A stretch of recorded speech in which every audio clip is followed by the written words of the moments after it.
You remind me of my grandmaster. Okay, you have a very familiar energy. I didn't even know you was a grandmaster, but I'm DJ, of course, and I would like for you to introduce yourself and what we are here to speak about.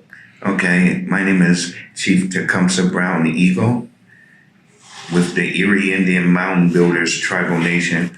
We're going to discuss the origins of the tribe, who we are, and other factors in reference to that. So I'm being interviewed by DJ, and we're going to move forward. Well, I'm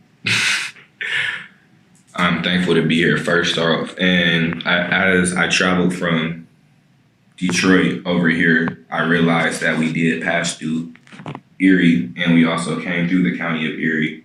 And I would like for you to, well, pretty much who are the Erie people? Can we get into that? Yes, okay, the Erie people are the mound builders, builders of mounds. Actually, our original origin is we are the ancient Sumerians. And the Sumerians who traveled by sea are known as the Phoenicians. The ones that travel by land are known as the Aryans. And what has happened is we have mounds all over Earth. We built mounds for different reasons, burial, ritualistic ceremonies, forts or outposts. So we're the mound builders. Now, one of the things that people say, well, Erie is a small city, small lake, but we actually dominated the entire Western Hemisphere. Some people can trace us back further than the Olmecs to the Amaru Khans, and later became known as the Olmecs, Toltecs, Aztecs, Mayans, Allegans. The Erie Tribe were known by more than 100 names, from Erie to Hiri to Conestoga, Susquehannock, Westos, Chichimiko, Rickahiran, Rickahaken. A derivative of us are the Cherokee, Yuchi, the Catawba. Some of these tribes are federally recognized, and we are under the United Nations Declaration of the Rights of Indigenous People. Well,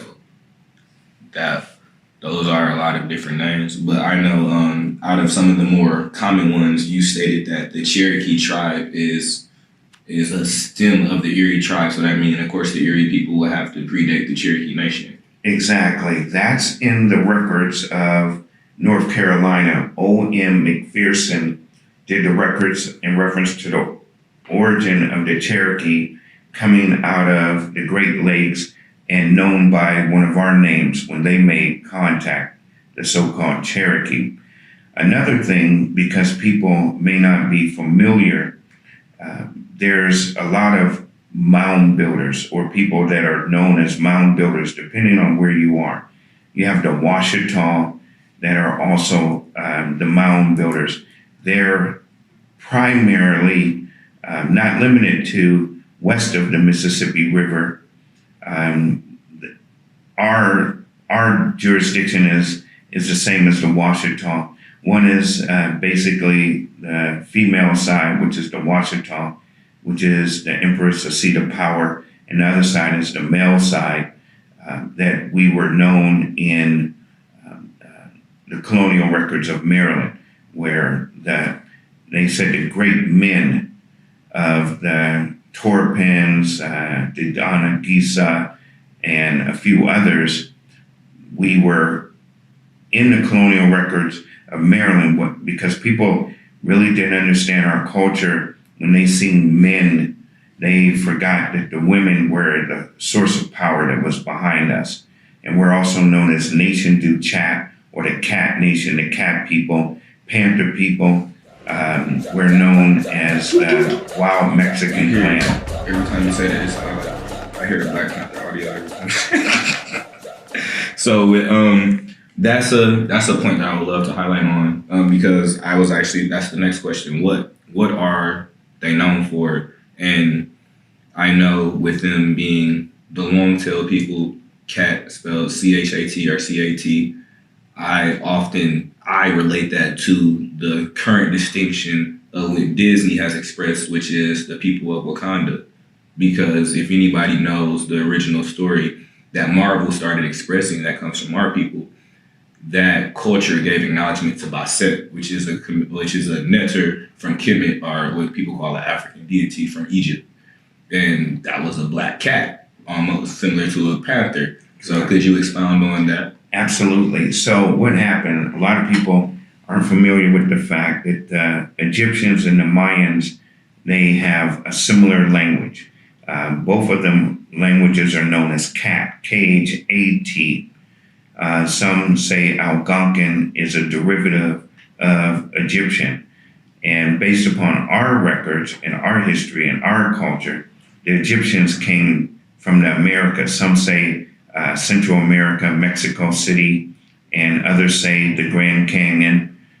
There's literature that's called talks about the Egyptian cat god found in Britain. And in the first page, when they were saying, dispelling that was a false narrative, they referenced about Egypt and Egyptians being in the Midwest of America. So when you go and look at it, the panthers are indigenous to the Americas. Panthers still have the marking, and the different variations or derivative of a panther is a leopard, which that's how they kind of use the word leprosy. But the panther is known in our people is the greatest of creation. And in fact, my name Tecumseh comes from the Shawnee, which means southerner, and it means panther crossing the sky, meaning a comet. Now the word, if you look at the word comet, it's also comet or comet, which is another name for Egypt. So there's a connection between what we call Egyptians. In fact, there's a document by L.A. Waddell who put from the ancient Sumerians all the way to our tribe on one page, including biblical information all on one page. And in addition to that, I think that the twist in the movie Panther or Black Panther, I think that the twist is that the power was in the Americas. And the power wasn't in Africa. I'll give you an example. The indigenous, so-called Negroid, indigenous, Aboriginal, or some people say Aborigines, but the so-called Negro, colored, and African American, we have 64% more DNA than anyone on Earth. The origin of a falcon that you find in Egyptian art is the origin of the falcon is the Americas. The oldest mountain range in America, in the world, is in America. The corn, the origin of corn, the origin of the potato is in Peru, also known as Haru or Haru Salam, okay, which is the piece of Haru. So there's a lot of factors that point to our origin, including ancient Phoenician writing found in Pennsylvania. And as someone who is a historian or who has always been taught to always know where you come from, I know it's always imperative to understand the timelines when you're looking into these things. So understanding the timeline in order to follow up with what he's saying. And when our people roamed this land, we did not call what they call states the same names. So if you're ever looking to match up with times, you have to look for what we call an exotic map. And then you will see some of the old indigenous terms, like how Brother Sear said, and he was one of the first people I've seen mention it, how New York was called New Gotham. And a lot of people don't know that's where they get Gotham from for Batman. And Florida's like Appalachia. And you see a lot of in these lands, our people, like Wyandotte, Michigan, that's a tribe. Shawnee, like how you stated, that's a tribe elsewhere. In Indian Village in Chicago, they have buildings called Chippewa, Powhatan Tower. Like all those are tribes. Like your history is everywhere. You just don't know because it's been covered up. It's crazy because it's literally right in your face and you still don't get it. One of the words you use is Gotham. If you look up the different names that cats are called in different languages, Goth or Goth is also cat, and Ham or Cam is black. So even Gotham was a black cat, okay? And the black cat was not. That man looked like a black cat. Exactly. and if you change the letter, just move the B and put the C, you have Catman. You see? So, and if you take the P off of Patriot and put a C, you have cat riots. So the Patriots were the cats that were rioting or just didn't want to go along. So there's a lot of codes that's written. For instance, Joseph Campbell, in his collection, it talks about how our people here also were known as Hittites or Cattites, and how we traveled around the world there. And mounds, built the mounds. For instance, the largest pyramid on Earth is in Central America, and the largest mound on Earth is in China. And what people don't know, that China is not the original name of China. The original name of China is Cathay, or as some say, Cathay, like Cathay or Cathay. Okay, so if you see some restaurants that says that, that's saying the old name of China. Plus, you have to Pangea. You have to consider Pangea, when the continents were closer together and the people were able to migrate back and forth. The ice caps were bigger, which means the oceans were lower, and people were able to migrate and do a lot of different things. So in talking about the Moundbuilders, and that's a French word, mound. The English word for mound or that kind of hill is moor. And people don't want to feel that. Islam. But if you go to Germany, it's spelled M-O-H-R. In fact, Pope Benedict, on his coat of arms, he has a picture of a Moor as his most famous ancestor. And even the word Moor is Mal Resh, meaning cat head or the head cat, which is talking about the power of the sacred feline. Okay? And in martial arts, they have a cat stance.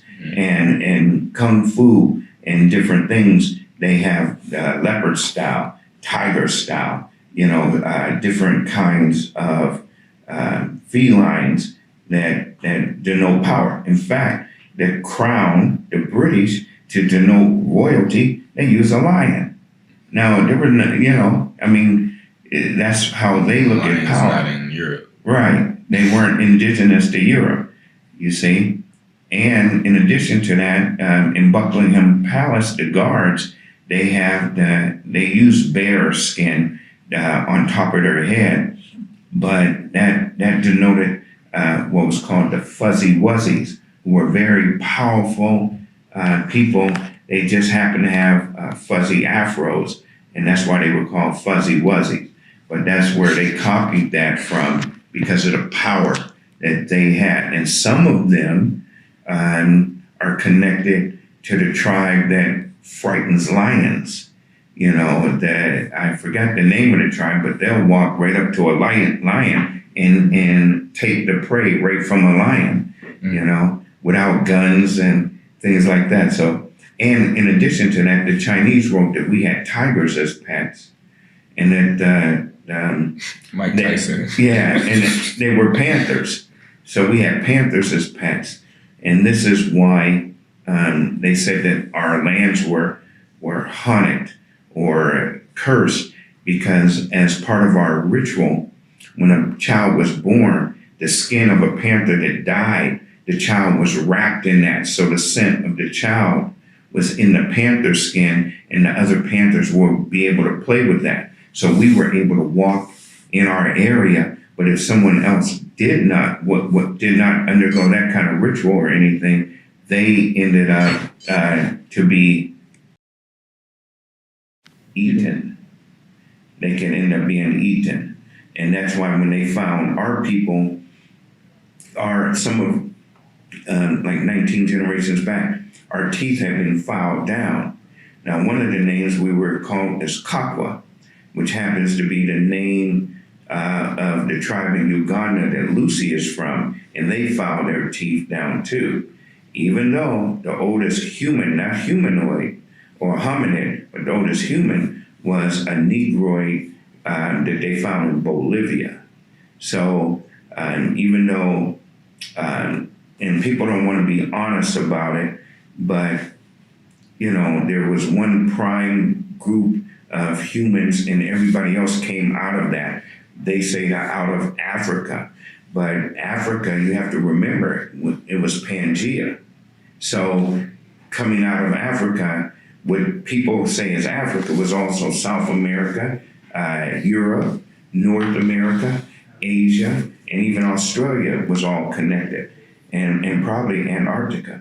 So under the guise of Pangea. So they're just checking certain migration patterns. Yeah, I got to say, just looking at this map on migration, you can see how clear, how easy it is for somebody to be able to cross almost every single landmass and go back and forth like how he stated. Because if you can go one way, you can clearly go the other way. And even down here in the South, it's very easy for people to be able to cross to every continent. And this is not necessarily the model of map that I agree with, because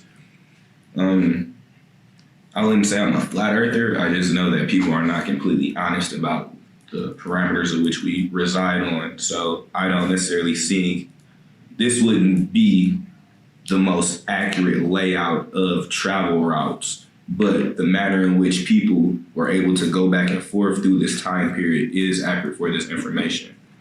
And so we spoke about the Western Hemisphere. Can we get a little bit more specific about where the Erie people resided when they were ruling? I mean, they, as far as I know, they were very feared people, and people, they couldn't even, how we say in modern society, give them a fair fade or do a one-on-one. They had to sneak up on them in the night in order to start killing them. Right. Well, like I said, our origin is out of Central America, a place called Palenque.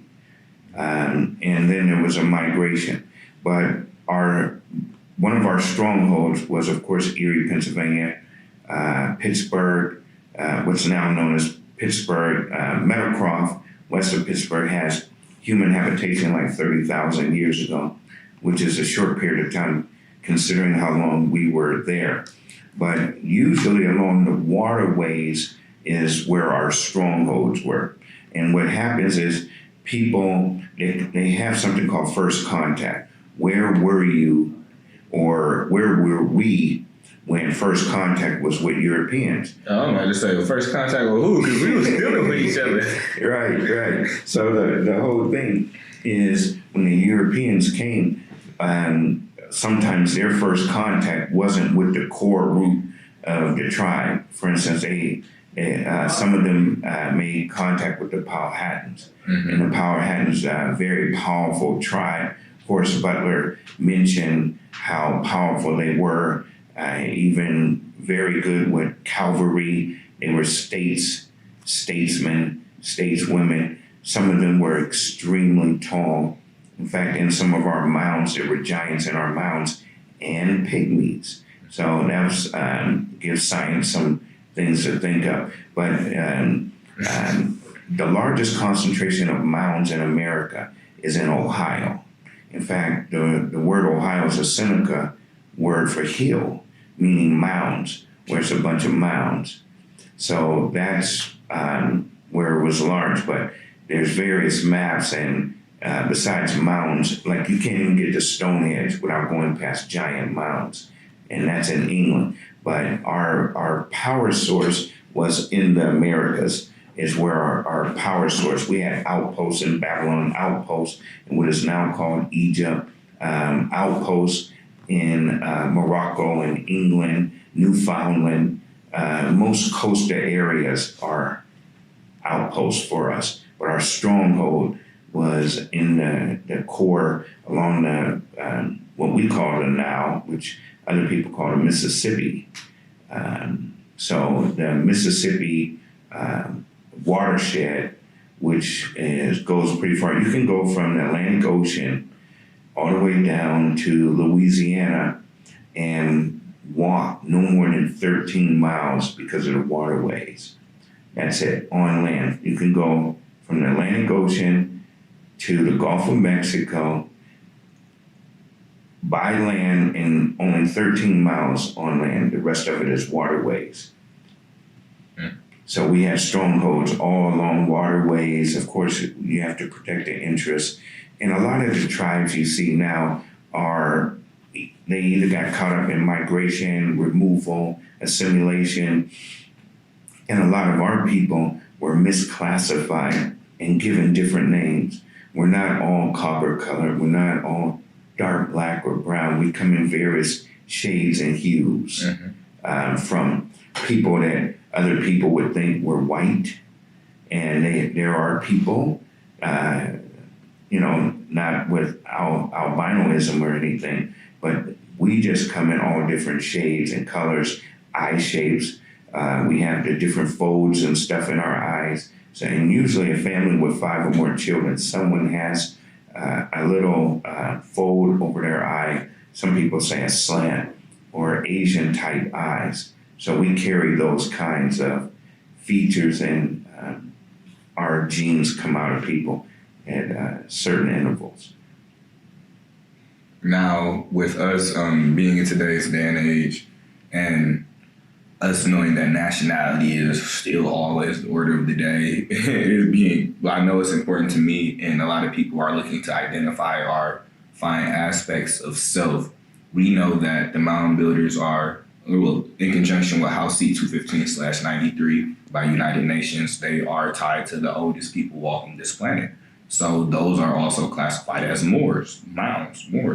And these are the same group of individuals. It's just like how you said, we come in different variations, different hues.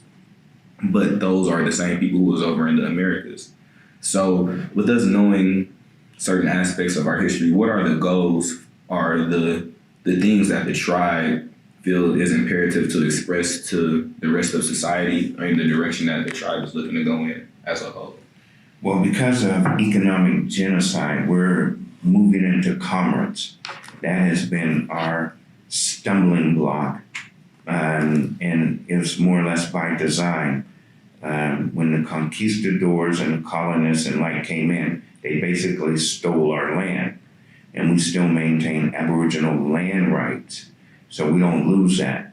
Technically, we have mineral rights, that the minerals that were extracted from our territory. There was something called the Dawes Act, and the Dawes Act was to do a census of our people by the amount of land, and divide up the land by the number of our people. A very small amount of land was allocated to us, and the rest of the land, the people, the colonists, they had a stake. They would go and stake their claim on our land without our permission. And that's what led to cultural and general genocide. There was some slavery, but it was more prisoner of war as opposed to slavery. And we were a noble people. I believe it was John Smith. He said we were of the noblest of people that he had encountered. And in addition to that, we formed the American government. A lot of people say the Iroquois or the Six Nations, Haudenosaunee, the people of the Longhouse, they got that information from us. They're not even originally from east of the Mississippi. The Erie made longhouses, correct? We had some longhouses for council, but a lot of our houses were circular, so that when the wind would blow, it would go around and not blow things down. So our people feel that all indigenous people live in teepees. All indigenous people had longhouses. We had plumbing, and without saying, they know that we had electricity. We had harnessed electricity. We had fire. And they were smelting gold and other minerals that were found there. They found the oldest calendar was found in Arkansas. That was attributed to the Washita. The oldest calendar on Earth was more than 100,000 years old, and the United Nations recognized that. So us moving into economic development, in the Declaration of the Rights of Indigenous People, those rights are part of United States law. And there's certain benefits that we're entitled to because we're on our indigenous land. Can you speak on some of the benefits that come to individuals who are aware of their status and they operate in that capacity? Okay, so what we're entitled to is our own institutions, starting from daycares, pre-K, all the way through universities and schools of higher learning. In the Declaration of Rights of Indigenous People, the states that we're in, they're obligated to assist us in financing that, or for us to finance it through our own mode of commerce, using our natural resources and any other means that we decide on using. So we're entitled to health benefits, housing, basic utilities, food, medicines, our own medicines, and general population. So there's groups or tribes that are known as federally recognized. Actually, the term is federally acknowledged. And that's where we have an issue in reference to our acknowledgement. We don't have to be acknowledged. I don't see it as an issue. I don't see it as an issue. I see it as because I look at it the same way how I look at some people who partake in masonry. It's like there's free and accepted, there's Prince Hall, there's universal, and then there's the one they call clandestine. And I feel like, well, these are rebel people. I was like, rebels are not always bad. It's just it's people's perception. And if you don't necessarily want federal recognition in a situation like this, I know that I read it. A federally recognized tribe, the federal government holds the title to their land and they allocate it through a trust. So that means you technically don't own your land. The United States own your land and they're just letting you operate on it. And that's not a situation I see being beneficial to any and truly indigenous individual. A lot of tribes, particularly the Lakota, in the Dakotas and different areas, they want out from being federally recognized. They want their own status, their own nation, and several times they went to form that. Russell Means was one of the pioneers to do that. It's just that people got fed up. Medicine coming off the trucks were already expired, coming off of various reservations immediately. Substandard living and housing, and there's no reason for that.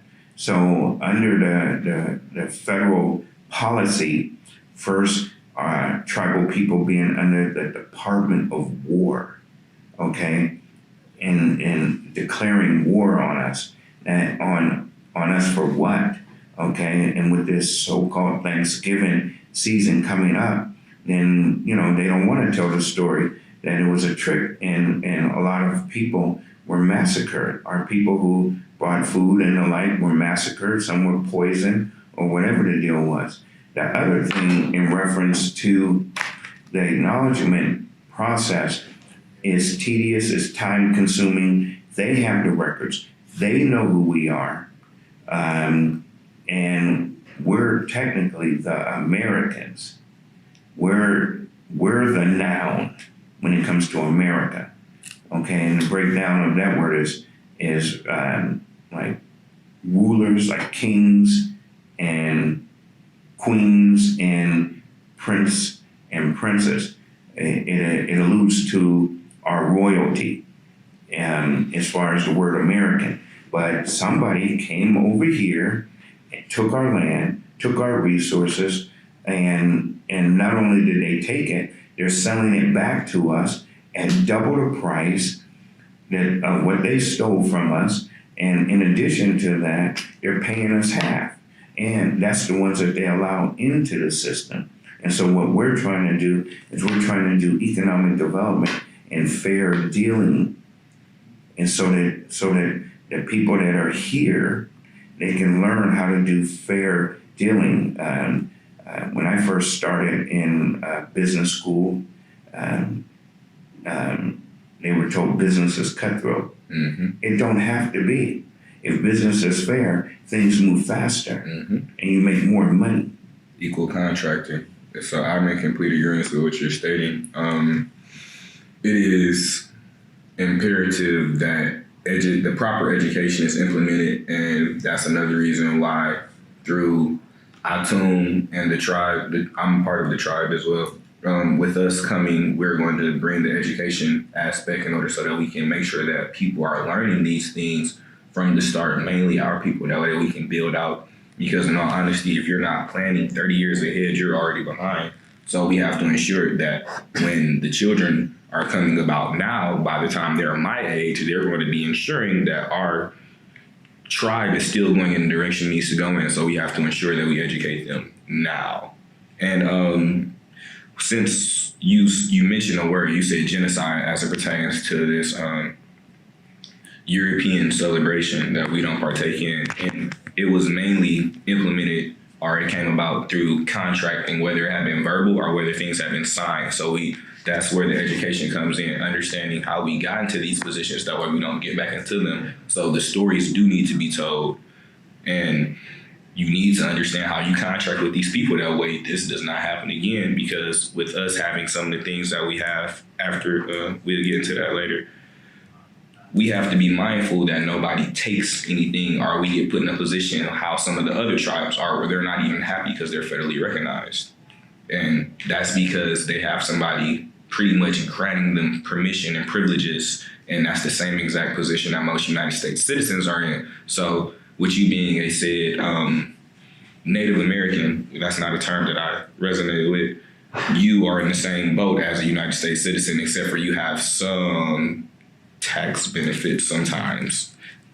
But with the genocidal thing, can you speak about Central Park in New York and how just there's so much of our history that has been covered up that has not been expressed to us?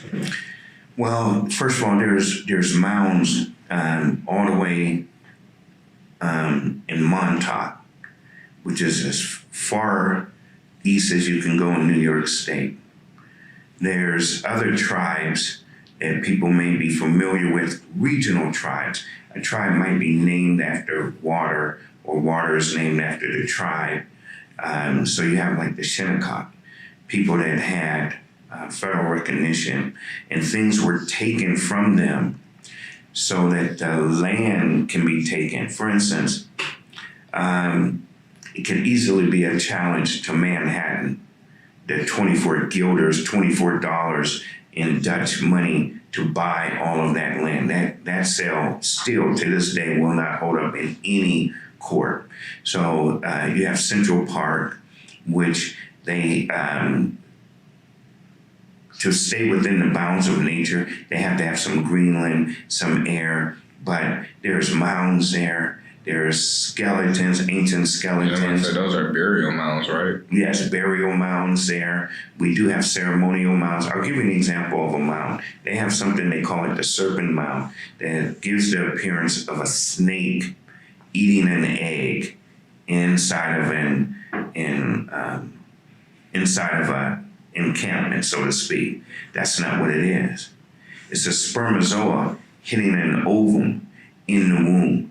That's what it is. That's how advanced we were, and still are. Benjamin Banneker and the others. Another thing is the Octagon Mound. That's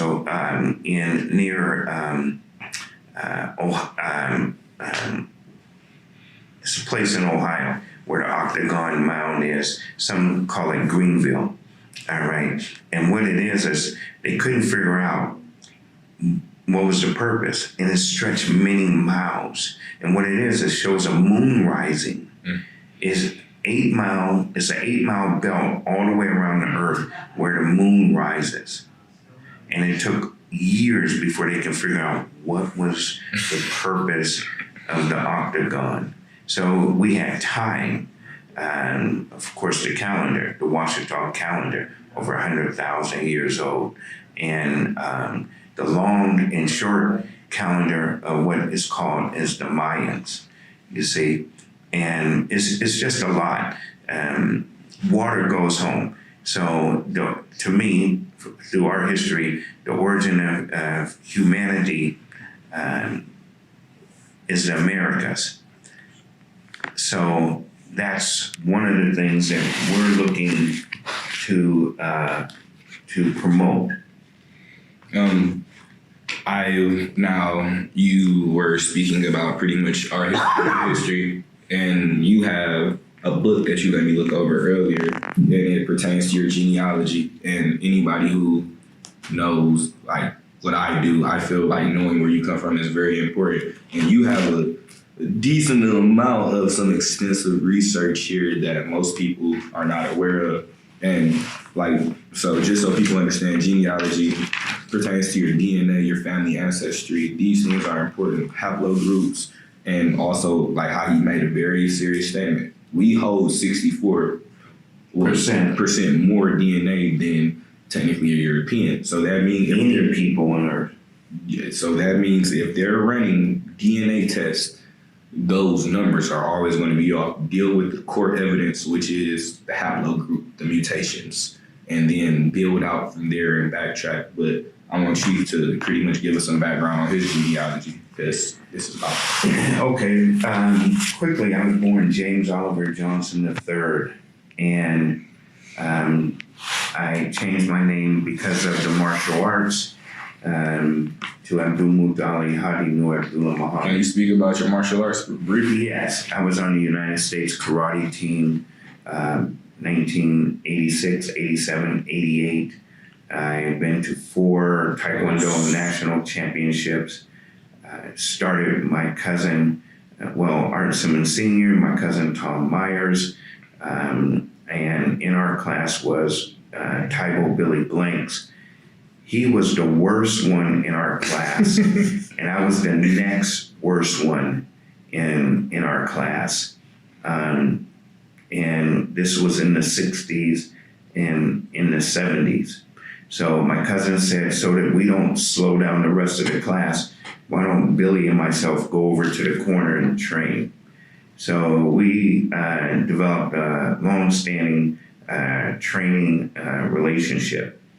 So the thing with that, and being in was in the 60s and the 70s, there was a lot of discrimination that was going on. But martial artists, we don't even discriminate if somebody is a different style, let alone their ethnicity, gender, or any of that. We just rocked. And we understood that it was based upon the individual. Not everyone is a superstar, but everyone is a superstar in their own manner and right. I mean, if I was graded as a superstar on my handwriting or art work, it just wouldn't happen.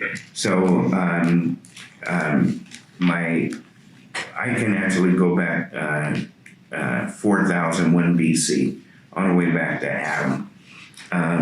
And starting with my parents, my mother, Othello Davis Myers Johnson, my father, James Oliver Johnson II. So those are your parents, and you carry Oliver and Johnson.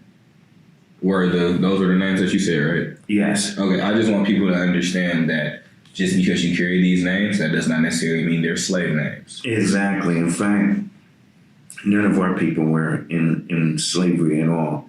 In fact, people don't want to face the fact, but 95% of the slaves in America were Caucasian. Mm-hmm. And some were known as indentured servants. There's a doctor, she wrote about that particular classification.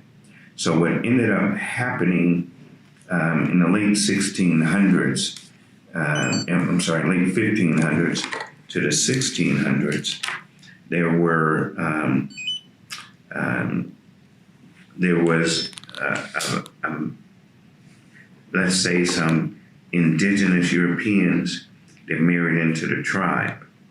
And one of my direct relatives, Chief Moitoy, the first, there were several Moitoys, and he was deemed as the Emperor of America from the crown. And through all the way down through some of the names, Atakulakula, we have, of course, the Butlers, McKays, the Beaverts, Lewis's, Spears, and other names, Hare, Conrad, and in addition to that, we do have tribal, the indigenous names that our people were called. For instance, one of my relatives, Chief Okanasta, smallpox conjurer. That's where you get the name Conestoga.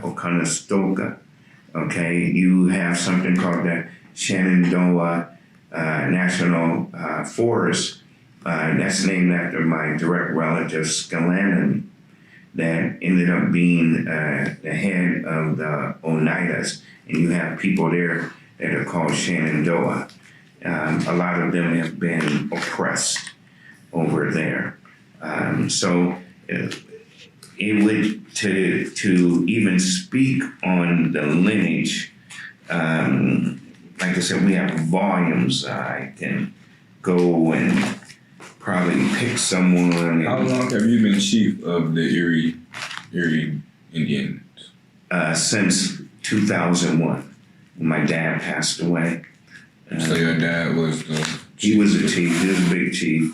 And my mother actually was big chief of her family, but I think her older sister, my mother was the second girl, but I think her older sister was before her. Yeah, she was the law. In other words, whatever she said, she rolled, it rocked. And myself, I'm the oldest, so that carries some weight, and it's just so much power as far as bloodline on both of my parents' side, but it's extreme. It's great to be able to my elder who passed me the business.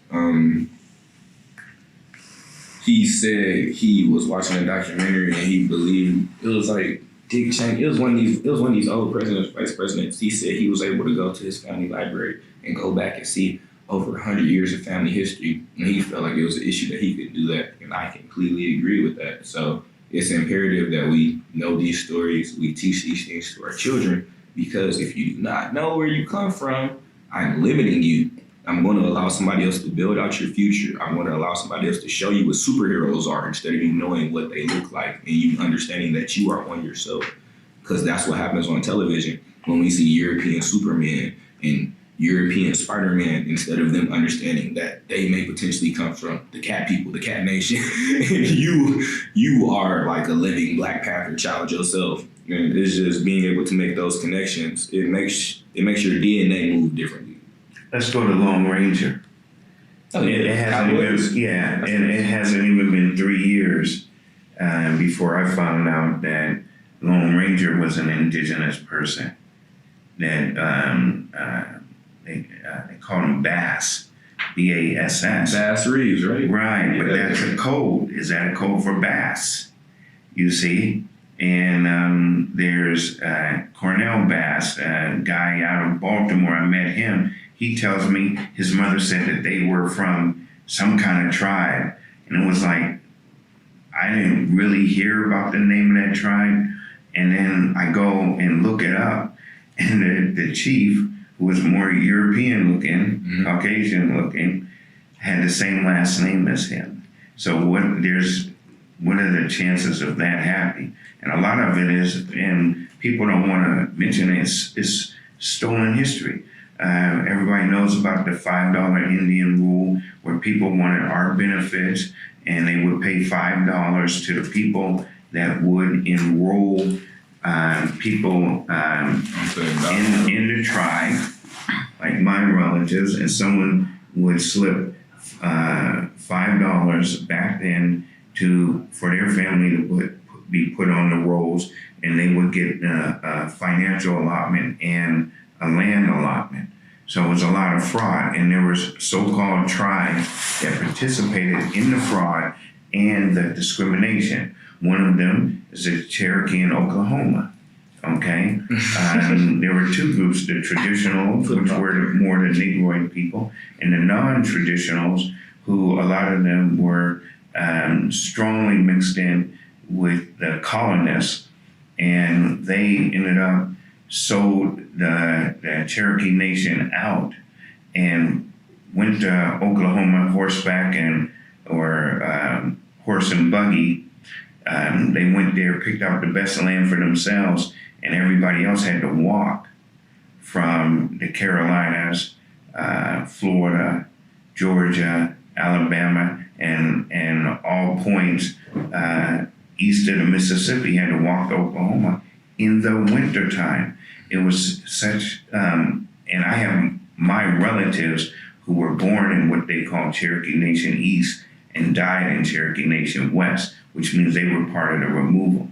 And it was so horrendous that between 13 and 17 soldiers a day would kill themselves because they couldn't stand the suffering, would kill themselves because they couldn't stand the suffering. So that's the Trail of Tears. And our gold was stolen out of the land in them there hills in the Carolinas, Georgia, Tennessee, and Florida. Yeah, Kentucky, Kentucky, full of our gold. Yeah, all that.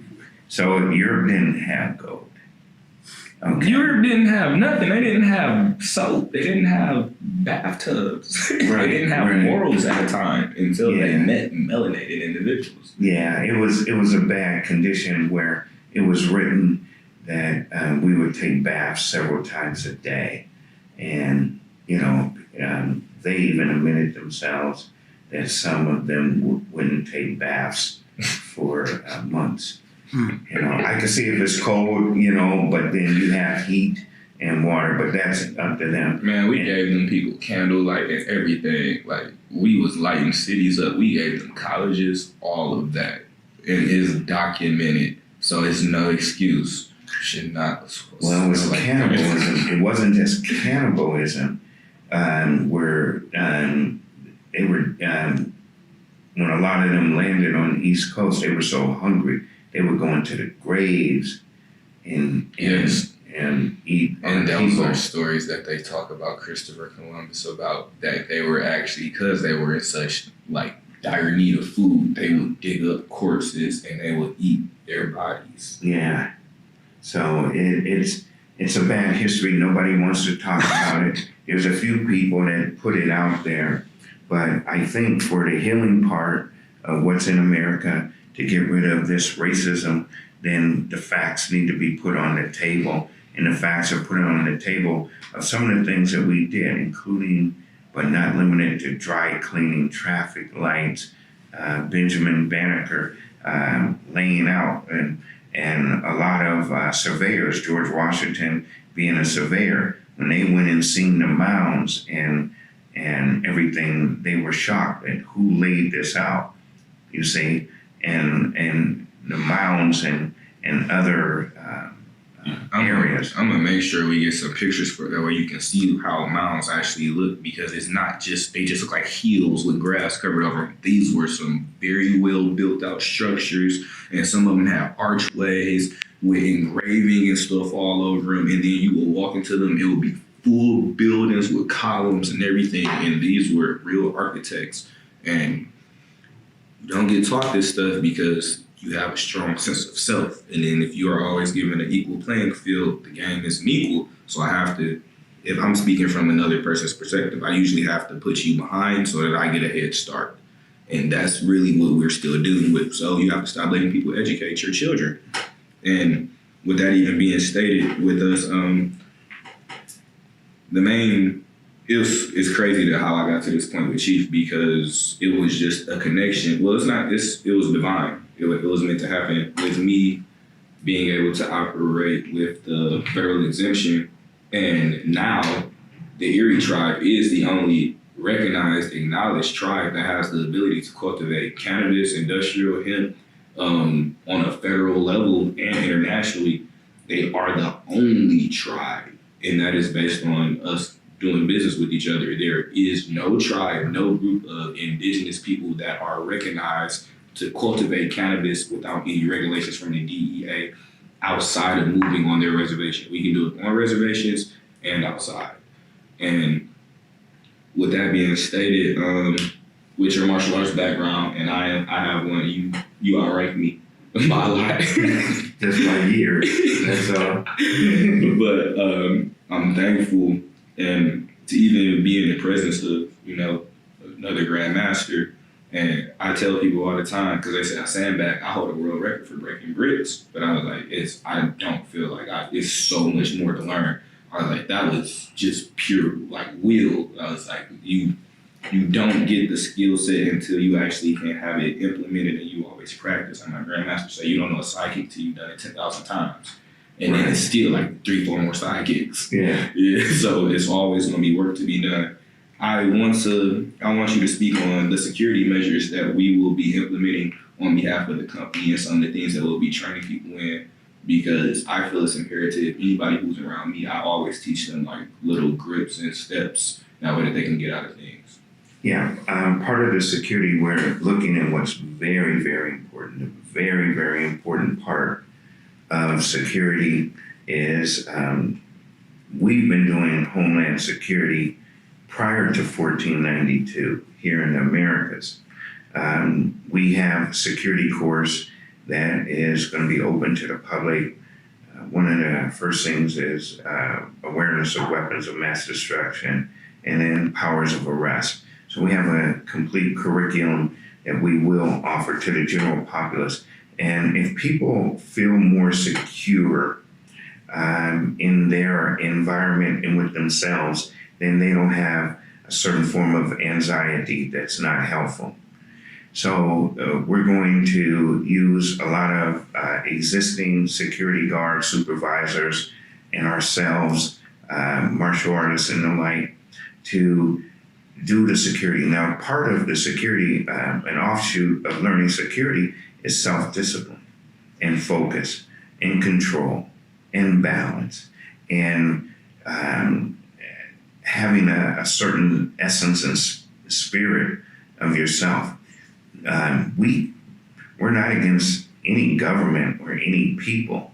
In fact, like I said, is the government system that America has, they got it from us. They may have gotten it from the Six Nations. Six Nations got it from us, okay? And because of the war that was perpetrated on our people, including Black Wall Street, but not limited to Black Wall Street, the eugenics that was started on the Ben Ishmael tribe, and just total destruction and miseducation of all people. For instance, our problem is not that we don't know who we are.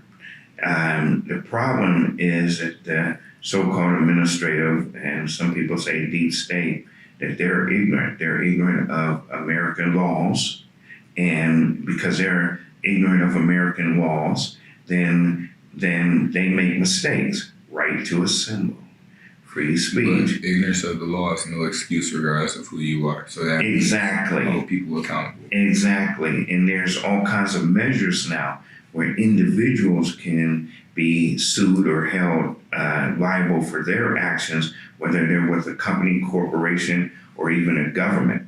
And we'll probably find out more about that coming up this year. Especially with you coming from an international standpoint, because one of the worst things to do is try and tell somebody on somebody in their own house.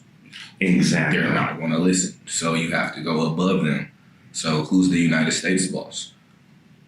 Right. Most people don't know, but the United States is not the highest tier. It goes between England, the Vatican, like they got China. They're indebted to China so much.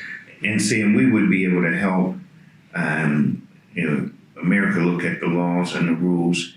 They will be able to find out that debt China owes us. Okay, because there was gold taken from our land too. It's just they don't owe the United States. They owe the indigenous people of the Americas. Exactly. And that means that the so-called United States corporation will have to acknowledge this and be willing to conduct business on an equal playing field, the manner in which we did before things were transferred under their jurisdiction. That way that we can save them and their lost souls, because it's just time for the transition to happen. So what DJ is saying is that by the corporate United States government working positively with us, then the debt that they are owed to China will be extinguished. Yeah, actually, if you work the deal right, the United States will actually end up in a positive market. Because China will end up owing. Exactly. And it will look like a JVR revenue share. This is for anyone who does business. This is regular business dealings, and you just have to understand your status and your position. And even with me having the federal standard of a business, the whole table is the federal standard, and now we have this is a state, this is a state, this is a state. All these states, these are just projected jurisdictions. Understand where you are in this position, then you understand how you're supposed to operate. When you're tribal, it's a different paradigm. When you're federal, it's a different paradigm. Even though all states are their own country because they all carry their own constitution, that even means the tribe is its own state. It carries its own constitution. Technically, by definition, that's the same as a country. So you have the ability to do what? Provide banking, financial institutions, education institutions. So agriculture. Yes. And in addition to that, remember, it is our indigenous land that we're from here. And because of that, that's when the indigenous rights fall in even stronger. I'm talking about from media to our own health systems, access to health, access to all forms of media, our food, our medicines, complete banking system, economic development, all of that. And to be honest, the bad part is that in the Constitution, it says Indians not taxed. Now, I don't know how plain that has to be, all right? And they say, oh, you're citizens, this and that. Come on, all right? That's not what the deal. The Constitution, your Constitution said Indians not taxed. In addition to that, little do they know, we're not even supposed to be licensed by them. Yeah. We can do our own licenses. All the way through. Yeah. And that's traveling documents. Traveling, fishing. So we have to have access to water. Stated, I would like to express, so the application process, this is also part of the merging for the business aspect. We will be setting up, the application will be up by the time most people see this video, for individuals to actually go through you just don't get to apply. You have to have a certain level of education. So you go through the steps, you're able to apply and gain acceptance on your certificate. That way you can come through the tribe and also be in a position to where you can understand your genealogy and your history and the things that are entitled to you as an indigenous individual. Because 98% of you are indigenous and you don't know it. You acknowledge yourself as being something else, which most times is underneath chattel property, Christian black codes. You're calling yourself an adjective, so you're putting yourself in a situation that's less than.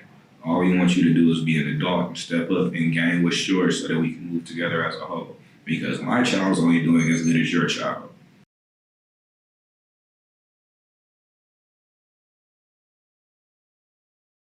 So just through the application, through Autumn Works, and Autumn actually was a double acronym. It was the Allegiance to Unite Mind and also Aboriginal Tribes of United Moors. So it's crazy how everything just falls into place. But Chief actually granted the business aspects over to our team in order so that we can help the tribe move in the direction that it needs to move in. And I don't like giving out monetary information for business aspects because people get blinded by that. But if you understand the ability that indigenous people have to move in and you understand what benefits are tied to you, it changes your financial situation completely, especially when you understand how to implement these things into your life. So just understanding that you don't have to be Negro, black, colored, or these other things that Jesse Jackson claimed you are, all of that stuff. And you can be what your birthright is, an American, like legally, lawfully. Now, Chief, I just wanted to speak about the application process, but I did want to see if Chief had any closing words before we had ended the video. Basically, what we're doing is to honor our ancestors and to make the world a better place. Equal playing field and people working together, we're going to get further as in humanity. Our goal is the upliftment of humanity, and it starts with ourselves. People say, well, yeah, you need to pull up your bootstraps, but we know that the general population had more than a hand up. They were given or took land. They were given government benefits. There were loans they were given. Tax breaks, loans that were forgiven, and more loans that were given, and more grants and stuff. And there's been a large population that has been excluded from that process.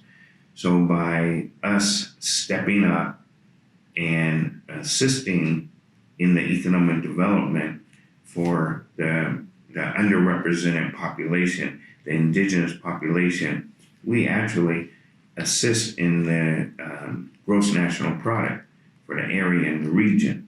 An example, we are doing business, some people say casinos or whatever, but if we're doing business in a community, we usually generate outside of that area $1 billion a year. So, and when you say casinos, why do you bring up casinos specifically? Well, the reason is that we're entitled to do casinos, all right? When you say we're, can you be specific? The Erie Indian Moundbuilders tribal nation, we are entitled to do casinos on our Aboriginal and Indigenous land. And so you can do casinos and you have an exemption for cannabis. And we have an exemption for cannabis, which the reason why you can do the casinos is because they said that was something that our people did back in the day, all right? And it's written that we did cannabis back in the day. It was in the peace pipe and to settle disputes in a form of commerce. So suddenly, all of a sudden, first it was bad, we're bad.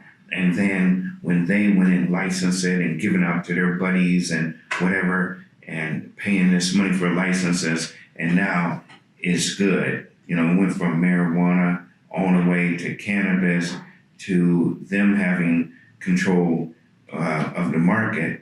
Now it's back into the hands of the indigenous people, which is us.